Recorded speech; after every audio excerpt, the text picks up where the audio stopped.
हम सोचते हैं कि 19वीं सदी के विक्टोरियन एरा के लोग बहुत संस्कारी थे। औरतें गर्दन से लेकर पैर तक ढकी रहती थी। एंकल दिखाना भी स्कैंडल था। लेकिन जरा उनके पिछवाड़े को देखिए, वो क्या है? वो है द बसल। ये एक लिटरल पिंजरा या हॉर्स का तकिया था जो औरतें अपनी कमर पर बांधती थी ताकि उनका पिछवाड़ा बड़ा दिखे। कभी कभी ये शेल्फ इतना बड़ा होता था कि आप उस पर चाय रख सकते थे। अजीब बात यह है कि एक सोसाइटी जो सेक्स का नाम लेने से डरती थी, उसने फैशन हिस्ट्री का सबसे हाइपर सेक्सुअलाइज बॉडी शेप बनाया। वो मुंह से मॉडेस्टी बोलते थे पर उनका फैशन चिल्ला चिल्ला कर कहता था, look, hey, look at this. पर अचानक से 19वीं सदी में यूरोपियन औरतों को बड़ा पिछवाड़ा क्यों चाहिए था?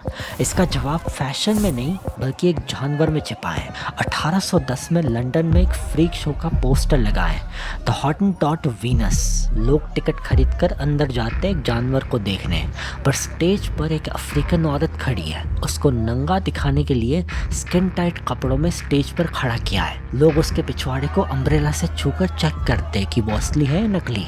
उस औरत का नाम था सारा बार्टमन। उसे यूरोप लाना बहुत आसान था क्योंकि उस वक्त के साइंटिस्ट ने पहले ही डिसाइड कर लिया था कि उसकी खोए ट्राइब के लोग होमो सेपियंस मॉन्स्ट्रस है, यानी आधे इंसान और आधे जानवर। लेकिन सच्चाई तो ये है कि यूरोपियन लोग उनके बॉडी पार्ट से ऑब्सेस थे।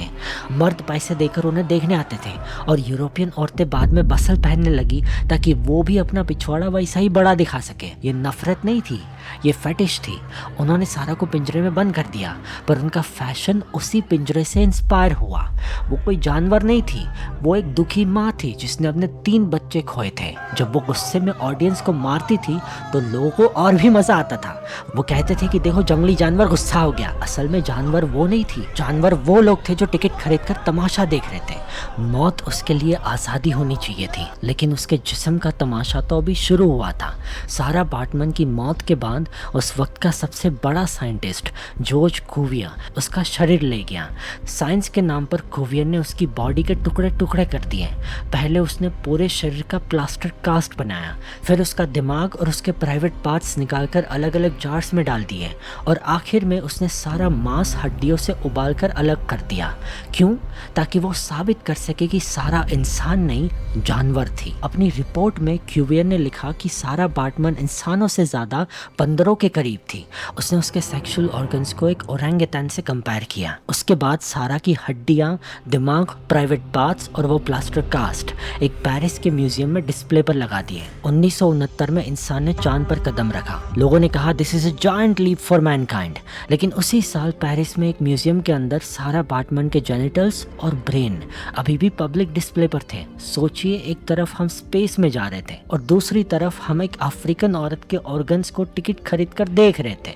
जब लोगों ने सिविल राइट्स के लिए लड़ाई लड़ी तब भी वो वहाँ थी। जब कंप्यूटर का इनोवेशन हुआ तब भी वो वहाँ थी। जब नेल्सन मंडेला साउथ अफ्रीका के प्रेसिडेंट बने 1994 में, तब उन्होंने फ्रांस से रिक्वेस्ट की कि हमारी बेटी को वापस कर दो, लेकिन फ्रांस ने मना कर दिया। उन्हें डर था कि एक प्रेसिडेंट बन जाएगा। उसके 8 साल बाद 2002 में जाकर उन्होंने फाइनली माना कि सारा प्रॉपर्टी नहीं बल्कि एक इंसान थी। 1815 में उसकी मौत हुई थी, लेकिन उसका अंतिम संस्कार 187 साल बाद हुआ। सारा का जिस्म तो आज़ाद हो गया, लेकिन उसके जिस्म का शेप आज भी गुलाम है। पहले हम उन्हें जू में रखते थे, आज हम उन्हें मूड बोर्ड पर रखते हैं। आज वही बसल वापस आ गया है, लेकिन कपड़े के रूप में नहीं, सर्जरी के रूप में। इसे कहते हैं BBL, ब्राजीलियन बट लिफ्ट। 200 साल पहले औरतें पिंजरा पहनती थी सारा जैसा दिखने के लिए। आज वो अपने शरीर में फैट इंजेक्ट करवा रही है, और ये कोई मामूली सर्जरी नहीं है, ये दुनिया की सबसे खतरनाक कॉस्मेटिक सर्जरी है। 2017 में इसका डेथ रेट था 1 in 3000। अगर गलती से फैट ब्लड स्ट्रीम में चला गया तो वो सीधा लंग्स या हार्ट को ब्लॉक कर देता है। आयरनी देखिए, जिस शरीर को कभी इंफीरियर बोलकर चिढ़ाया जाता था, आज वही शरीर को पाने के लिए लोग लिटरली मर रहे हैं। यही इतिहास का सबसे बड़ा मजाक है। जिस बॉडी टाइप को देखकर यूरोप ने सारा को इंफीरियर और जानवर कहा था, आज वही बॉडी टाइप इंस्टा पर सबसे महंगा कमोडिटी बन गया है। फर्क बस इतना है कि अगर ये बॉडी नेचुरल है तो इसे स्टिग्मा माना जाता है, अगर ये खरीदी गई है तो इसे ब्यूटी आइकन कहा जाता है। हमने सारा को म्यूजियम से तो निकाल दिया, लेकिन हमने उसे इंस्टाग्राम फिल्टर्स और प्लास्टिक सर्जरी में फिर से कैद कर लिया।